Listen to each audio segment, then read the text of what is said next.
কোরআন কত সুন্দর। এক যুবক জীবনভর মদ খাইছে, খেয়াল করেন, জীবনভর মদ খাইতে খাইতে এখন বিরাট বড় বিজ্ঞ, মদ সম্পর্কে ভালো জানে শুনে বোঝে। এখন পাগলায় মদের ব্যবসা শুরু করছে। ওই শহরে করে মদ কিনেন না, গ্রামের মধ্যে মদ বেচা কিনে করে। পাগলা হঠাৎ একদিন মদ কেনার জন্য রাস্তায় দিয়ে যাইতেছে, দেখে রাস্তার পাশে একটা ঘরের মধ্যে কান্নার শব্দ। দেখবেন যে সমস্ত জায়গায় মানুষ কান্দে, কান্দুন্যে মানুষের দেখলে আর একজনের চোখ দেওয়া পানি পড়ে। সন্তানের আব্বা মধ্যে গেলে জানা যায় দাঁড়াই যখন বলে, আমার আব্বা এত বছর আপনাদের মাঝে ছিল, ভুল ভ্রান্তি করলে মাফ করে দিয়ে। এই যখন ছেলে কান্দে, জানাজার 3 ভাগের 2 ভাগ মানুষের চোখ দিয়ে পানি পড়ে। ঠিক নেবে ঠিক জোরে গায়। পাগলার কান্না দেখে মদখোর দৌড় দিয়ে পাগলার বাড়ি গেছে। কেন কান্দে, ঘটনা কি? যাইয়ে দেখে পাগলার চোখ দিয়ে দরদর করিয়ে পানি পড়ে। ছোট মানুষ, ছেলে তুই কান্দো কেন? তোমার দ্বারে বললে কি হইবে? আমার দ্বারে বলো। না না, তোমার দ্বারে বলবো না। বলো আমার দ্বারে তুমি কেন কান্দো? সন্তানের কিছু লাগলে আব্বার দ্বারে চাই, মার দ্বারে চাই, আমার মাও না, আমার বাবাও নাই, কোথায় যাইয়া পাইব মা গো তোমারে?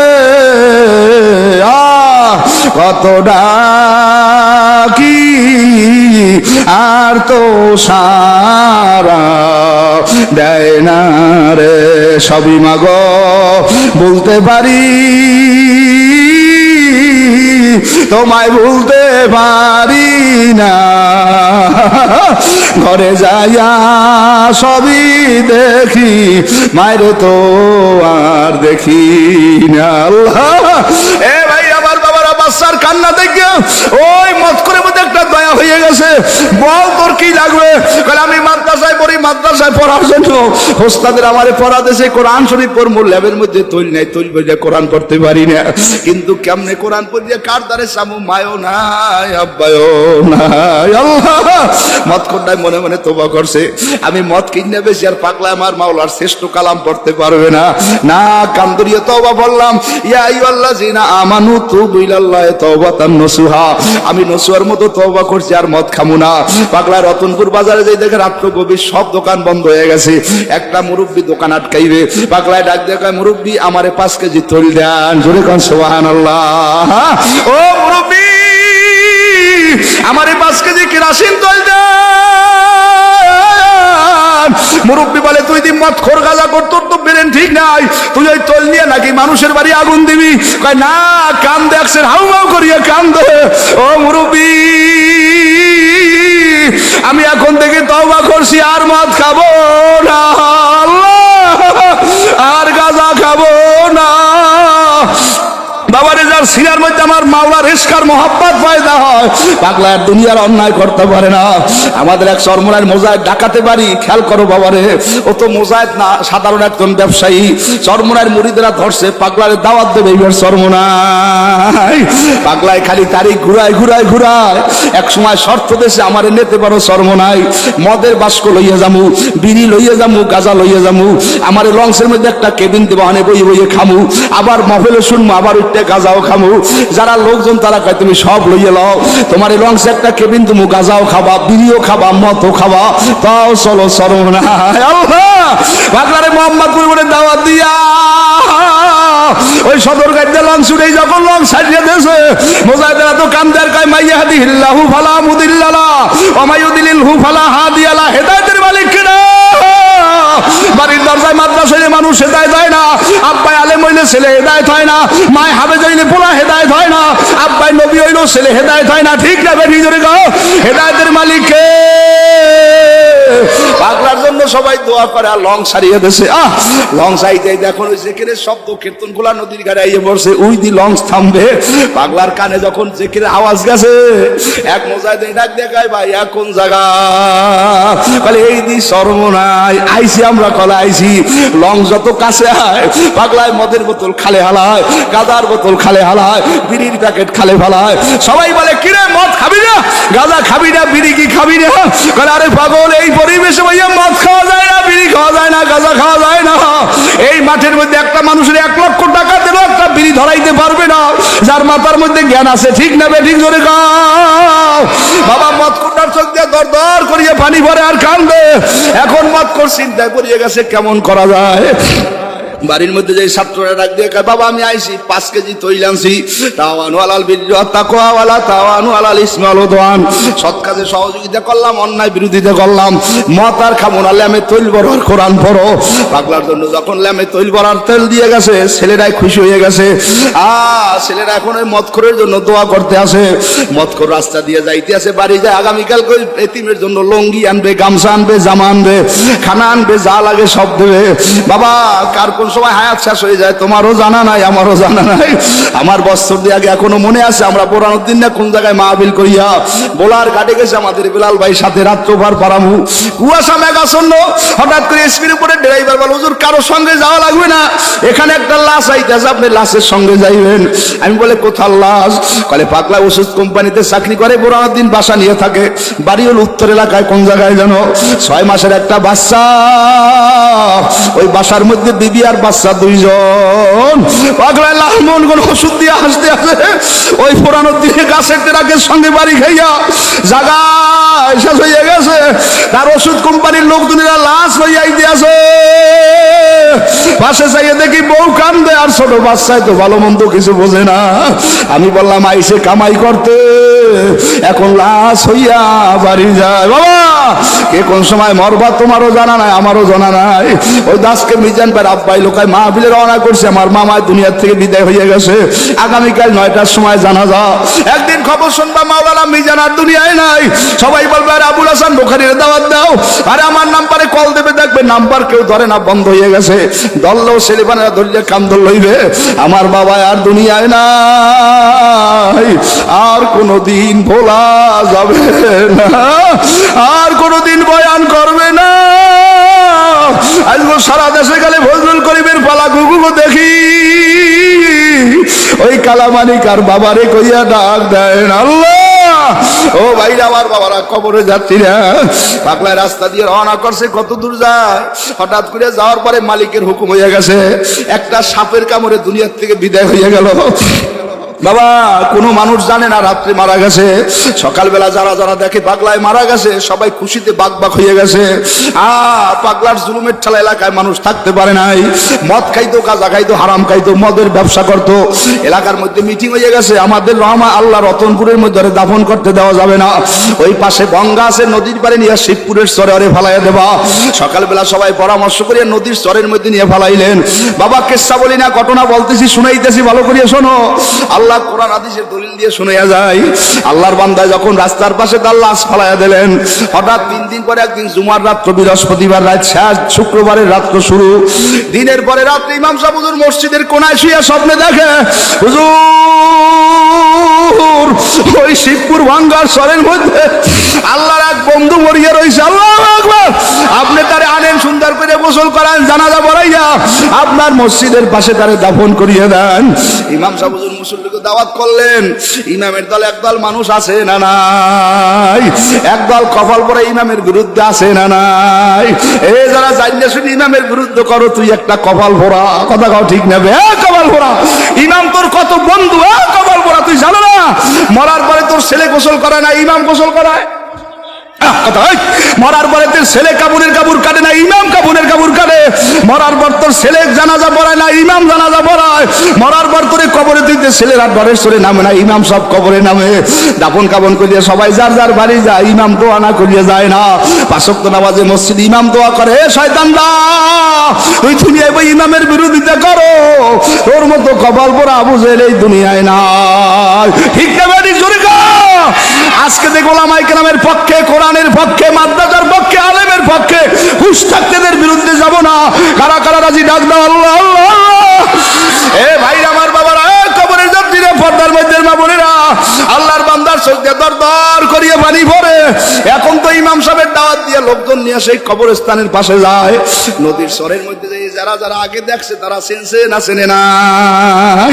হুজুর আমাকে কোথায় আনছেন? এদি মদখোর, গাঁজাখোর, হারামখোর আমরাই তো সমাজে মনে তারাই দিছি। ভাই তারাই দেওয়ার যা কর, আমি তো স্বপ্নে দেখছি, আমি তো কিছু জানি না। এক মুরব্বী আঙ্কেল, বিজ্ঞ মানুষ, তিনি বলে শোন, যে যত বড় অন্যায়কারী হোক আমার মাওলার মাফ করতে আমাদের সময় লাগে না। মাওলাই তো ঘোষণা দিয়ে দিয়েছে, আমি মাওলা দয়ার, আমি মাওলা মায়ার। সাবাকাতুর রহমাতি আলা গজাবি, এ বান্দা বান্দি আমার রাগের চাইতে দয়া বেশি। এ কেউ কিছু বলিস না, নিয়ে রওনা কর। যদি ওর মধ্যে অন্যায় থাকতো 3 দিন হয়ে গেছে, পচে নাই, ফলে নাই, গন্ধ নাই, গার মধ্যে মশামাছি পড়ে নাই, এখন আইনে তারে গোসল করাইয়া কাপড়ের কাপড় পরাই ইমাম সাহেব হুজুর হাতের মধ্যে মাইক নিয়ে বলো, ও গ্রামবাসীরা, পাগলায় মদ খাইছে আমরা সবাই জানি, কিন্তু আমার একটা আপনাদের কাছে প্রশ্ন, আর ভালো কোনো আমল কেউ জানেন কিনা? কেউ বলে না, আমরা কিচ্ছু বলতে পারি না। হঠাৎ করে এক পাগলায় বলে, হুজুর আমার একটা ভালো আমল জানা আছে। বলে কি? ওই বুড়া দোকানদার বলে, হুজুর আমি রতনপুর বাজারে দোকানদারি করি, আমি ওরে গাঁজাখোর হিসেবে চিনি। কিছুদিন আগে আমার দোকানে যেই 5 কেজি তৈল আনছে, আর আমাকে বলছে, ও মুরব্বি আমি এই তৈল আনলাম, আর কোনোদিন মদ খাবো না, গাঁজা খাবো না, আমি কোরআন শেখার জন্য তৈল দিয়ে সহযোগিতা করলাম। হঠাৎ করে ওই ছেলেটা, যেই ছেলের ও মতের বোতল আল্লাহ তৈল আউগে দিয়েছে, ওই কোরআন পড়া ছেলে মাদ্রাসার ছাত্ররা ডাক দিয়ে বলো, ও হুজুর আমার দ্বারে মাইকটা দেন, আমি একটু কথা বলবো। কালে কি বলবা তুমি, ছোট মানুষ? ওই ছেলেটাই কান্দে, আর আমার মা নাই, আমার আব্বা নাই, উনি যারে কোরআন পড়ার জন্য তৈল কিনে দিয়েছে সেই ছেলে আমি। আল্লাহু আকবার। উনি মারা গেছে আমি জানি না। কালকে রাত্রে ঘুমের মধ্যে স্বপ্নে দেখি আমার যে লোকটাই তৈল কিনে দিয়েছে তিনি মারা গেছে। আমি হাউমাউ করে কানলাম। আমার একজনে বলে, কান্দো না, দেখো দেখো দেখো, তোমার তৈল কিনে দেওয়ার কারণে আল্লাহর বান্দা জান্নাতের মধ্যে আল্লাহর নবীর সঙ্গে হাতে হাত ধরিয়া হাঁটতে আছে। ও ভাইয়া, কোরআনের পক্ষে থাকতে রাজি আছি না নাই?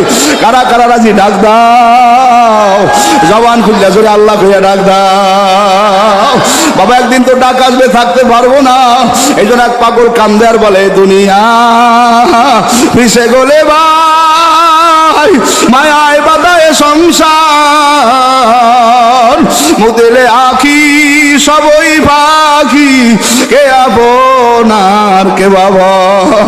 কাজী বাবা সবাই সবার জন্য দোয়া করলো, সবাই সবাইরে মাফ করে দিও। এই মাদ্রাসার দিকে খেয়াল রাখো, মিজান বাইরে যখন প্রথম দেখছি একটা দাড়িও পাকে নাই, এখন দেখি দাড়ি পেরা সবই পাইকে গেছে। ওই সুবাদনান ভাই কত স্বাস্থ্যওয়ালা চেহারা, এখন দেখি শুকিয়ে গেছে, 8টা সেকেন্ড হয়ে গেছে। আরে বাবা, কত মানুষের ডায়াবেটিস, প্রেশার, হার্টের লোক, রানসের লোক। আল্লাহ কাছে আসছে, তোমার কবরের দিকে আগে যাওয়ার সময় হয়ে যাইতে আছে, কেউ দুনিয়ায় থাকতে পারবা না।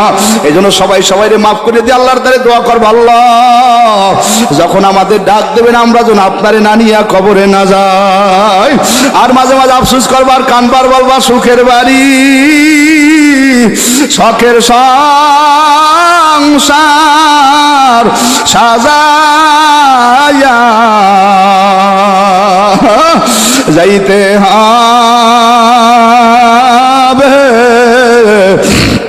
এই সব কিছু সারিয়া লাস্টি আমার থাকবে পারে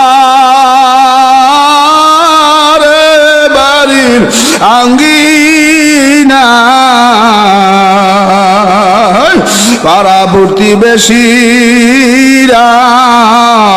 কাঁদবে আমি না থাকা। ভাইরা মাথা নয়া দাও, কার আব্বা নাই, কার মা নাই, কার জোরের ভাই নাই। তোমারও তো শরীরে রোগাইয়া বসে, দুর্বল হয়ে গেছো। আজকে মারা গেলে কাইলে এমন সময় কবরে থাকবো, ওই কবরের দ্বারে কেউ যাইবে না, খবরও লইবে না। ছেলে কানবে মামা বলে, মেয়ে কানবে মামা বলে, চতুর্দিকে মাটি দিয়ে আটকাইয়া এমন করে নিয়ে মাওলায় লাগাইয়া দেবে এক তালা। কিয়ামতের ময়দান ছাড়া আর হবে না খোলা। যারা নেককার হয়ে যাবে আমার মাওলায় বলবে, খালিদিনা ফিহা আবাদা। এ পাগলার কবরটা জান্নাতের বাগান বানাইয়া দাও, তাজরি মিন তাহতিহাল আনহার। আর যারা গুনাহগার হইয়া কবরে যাইবে, আল্লাহর হাবিব বলে, ডাইনি কোণে বামের মাটি এমন জোরে চাপ মারবে, 99টা সাপে পেঁচাইবে আর কামড়াইবে। আরে মুহাদ্দিস ইকরাম বলে, কেন মাওলায় 99টা সাপ বানাইলো? আরে আমার মাওলায়, মুহাদ্দিস ইকরাম বলে, আমার মাওলার 99টা নাম, এক এক নামের নিয়ামত খাইয়া বান্দা এক একটা অন্যায় করছে, এই জন্য বান্দারে 99 বেকার সাপে কামড়াইবে। একটা সাপে কামড় দিলে 40,000 বছর বিষ থাকবে। আল্লাহ কেমনে সহ্য করবো, উপায় নাই। এই জন্য এক পাগল কান্দার বলে, সাথী নাই রে, বাতি নাই রে কবরে, একা একা কেমনে থাকবো ওই ঘরে। ভাইয়া বেশি বেশি কান্দো, নামাজ ছাড়বা না, কোরআন ছাড়বা না, তলাবুল ইলমের কষ্ট দেবা না। ইতিহাস খোঁজ করে দেখো, আল্লাহ রশিদ আহমেদ গঙ্গুই রহমাতুল্লাহ আলাইহি কত বড় আল্লাহর ওলি ছিলেন। ৬০,০০০ হাদিস মুখস্থ ছিল। একদিনই হঠাৎ করে ছাত্রকে মাঠের মধ্যে বইয়া হাদিস শরীফ পড়াইতে আসে। ছোট ছোট গুড়াগাড়া নুরানিসা কই যেখানে দেখলেন ওরা তেলাওয়াত করলো, ট্রেনিং দিল, কিতাব পড়ায় হঠাৎ করে বৃষ্টি পড়া শুরু হয়ে গেছে। সব ছাত্ররা দৌড় দিয়ে মাদ্রাসার মধ্যে উঠতে গেছে। রশিদ আহমেদ গঙ্গুই রহমাতুল্লাহ আলাইহি কান্দে মনে রুমালটা নামাইয়া লাইসা সব ছাত্রকে জুতাগুলো উঠাইয়া মাথার মধ্যে লইছে। বড় বড় ছাত্ররা কয়, হুজুর আপনি কামটা করলেন কি, আমাকে জুতা আপনি মাথায় লইছে না? তখন হুজুরে বলে, বাবা কিয়ামতের ময়দানে যখন আমার মাওলাই বলবে, এ রশিদ আহমেদ গঙ্গুই আমার জন্য কি আনছো? বলবো মালিক কিছু আনতে পারি নাই, তোমার নবীর মেহমান তলাবুল ইলম, নদীর পানির মাছ আর গর্তের পিঁপড়ায় যাদের জন্য দোয়া করে ওদের জুতা আমি মাথায় করিয়ে টানছি। বাবা ইতিহাস তালাশ করিয়ে দেখো। আর হেকিমুল উম্মাত আল্লাহ ওই যে কাসেম নানুতুবি রহমাতুল্লাহ আলাইহি সারাদিন মাদ্রাসা পরিচালকের দায়িত্ব পালন করতেন। রাইতে ট্রেন স্টেশনে যাইয়া কুলির মতো দাঁড়াইয়া থাকতেন। ছাত্ররা দূরে দূরে যাই ট্রেনে করে নামতে। আরে হুজুর বলতে, বাবা আমি একজন কুলি আইছি। একদিন একটা ছাত্র যাই বলে, হুজুর আমি এখানে আসছি। হুজুর বলে, বাবা কেন আইছো? বলে আমার একজন কুলি লাগবে। হ্যাঁ মুখস্থ করো, আজকে আমি মোতামিম, আমি নাজেমে তালিমাত, আমি এই আমি সেই। কাসেম নানুতুবি বলে, বাবা আমি একজন কুলি। এসব কথা তো আমাদের মুখে শোভাও পায় না। এইবার কাসেম নানুতুবি থেকে ছাত্ররা টাকা ছোট মানুষ ঠিক পায় নাই, বলে তা আমার ট্রাঙ্ক আপনি লন। কাসেম নানুতুবি ট্রাঙ্ক মাথায় লইয়া সামনে যাইতে আছে, ছাত্ররাই পিছিয়ে পিছিয়ে যাইতে আছে। কত দূরবার ছাত্ররা ট্রাঙ্কের দিকে চাইছে, ট্রাঙ্ক ঠিক আছে কিনা চাইয়া দেখে হুজুরের মাথার এক হাত উপরে ট্রাঙ্ক। হুজুরের মাথায় ট্রাঙ্ক লাগে না, শূন্যের উপরে ট্রাঙ্ক যায়। ছাত্ররা সামনের দিকে না, হুজুরের পাও খপ করে ধরিয়ে কান্দার বল, হুজুর আপনি তো কোনো কুলি না, আপনি কি বড় আল্লাহর ওলি। ওলি চিনে না, মায় ওলি চিনে না, গায়ে ওলি চিনে না, ঘরের ওজনও নাই। বলে বাবা তুমি ভুল দেখছো আল্লাহ। এইবার যখন সামনের দিকে যাই দেখে ট্রাঙ্ক আবার হুজুরের মাথার উপরে। বলতে বলতে মাদ্রাসার সামনে যেই ছাত্রকে ঢুকাই দিলেন। ছাত্র ক্লাসে যাই ভর্তির ফরম পূরণ করলেন। ক্লাস টিচার বলে, বাবা বড় হুজুরের দস্তখত আনো। পাগলায় কাঁপতে কাঁপতে রুমে যায়, কেনা জানি বড় হুজুর। রুমের মধ্যে ঢোকার সময় চেহারার দিকে চাইয়ে দেখে আদি সেই হুজুরে যে সকালবেলা আমার ট্রাঙ্ক মাথায় করিয়া টানছে। এইবার ছাত্ররা টেবিলের তলতে যাই হুজুরের পাও ধরে কান দেয়, হুজুর আপনার মাদ্রাসা আমার ভর্তি হইয়া লাভ নাই, আপনি আমার ট্রাঙ্কের কিতাব মাথায় করিয়া টানছেন, আমি কি বেয়াদবি করলাম?